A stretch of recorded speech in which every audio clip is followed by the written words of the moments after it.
Орой минь төргийн бүсгүйчүүдээ өмнөх тасгалуудаа хийж байгаа гэдэгтээ найдаж байна. Өдрийн бидний шинээр зах тасгал маань харвингийн тасгал байгаамаа. Өдрөөс эхлэн та бүхэн харвиндаа санаа зовох зүйлгүй боллоо. Ингээд намайг дагаад хийцгээгээрэй. Бүсгүйчүүдээ харвиндаа баяртай гэж хэлцгээе. Ингээд эхнийхээ тасгалыг бүгдээрээ хийн. Хөлөндөө зай авахгүйгээр гараа мөрөндөө аваад өвзгөнийхээ хатарч өгөх ёстой. 1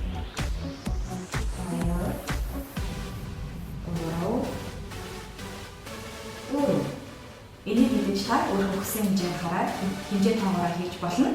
Дараагийн тасгал мөрний хэмжээс арай том зай аваад хөлөө нугалахгүйгээр хоёр хажууд тишээ тонгоож авах байгаа.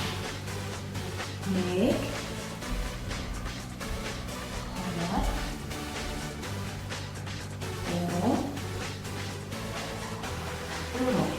Энийг мэдээж 8 гэсэн 16 гэсэн хийж болно.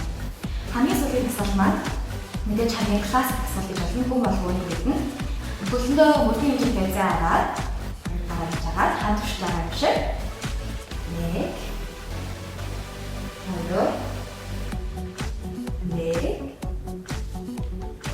2 Өдрийн манай заасан харвингийн тасгал маань та бүхнийг гоёлыг сайхан бэлгүүстэй болгоно. Ингээд дараагийн тасгал хүртэл баяртай.